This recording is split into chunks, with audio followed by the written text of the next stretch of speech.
వైజాగ్ అంటే ఇప్పుడు మీరు చూస్తున్న వైజాగే కాదు, వైజాగ్ చాలా పెద్ద చరిత్ర ఉంది. వైజాగ్ లో గొప్ప దాదాలు ఉన్నారు, గొప్ప రౌడీలు ఉండేవారు, గొప్ప వ్యాపారవేత్తలు ఉండేవారు. వాళ్ళందరి క్యారెక్టర్స్ ని ఇన్స్పిరేషన్ గా తీసుకొని మట్కాన్ని నేను తయారు చేయడం జరిగింది. ఈ కథను తీసుకెళ్లి నేను వరుణ్ గారికి చెప్పాను. వరుణ్ గారికి చెప్పిన ఫస్ట్ మీటింగ్ లోనే ఆ కథ అక్కడికి ఓకే అయింది. వరుణ్ బాబు ఈ సినిమాకి ఆయన పెట్టిన ఎఫర్ట్ నవ్వుతో నా భవిష్యత్, నమ్మండి 100% ఈ సినిమా వరుణ్ గారిని మీరందరూ ఎలా చూడాలనుకుంటున్నారో, ఎలా ఆయన స్క్రీన్ మీద కనిపిస్తే మీరు ఎంత ఆనందపడతారో, ఆయన ఎలాంటి ఫైట్లు చేయాలనుకుంటున్నారో, ఎలాంటి డ్యాన్సులు చేయాలనుకుంటున్నారో, ఎలాంటి పెర్ఫార్మెన్స్ ఒక సీన్ చేశారు ఆయన సింగిల్ షాట్. నేను చాలా గర్వంగా చెప్పగలను, తెలుగు సినిమాలో ఖచ్చితంగా నిలబడిపోయే సీన్ అవుతుంది. మట్కా సినిమా నవంబర్ 14 వస్తుంది.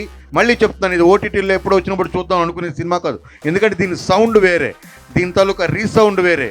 ఈ రెండూ కూడా మీరు థియేటర్లోనే చూడాలి. మీరే దేవుళ్ళు, మీరే నిర్ణాయకులు. Thank you very much.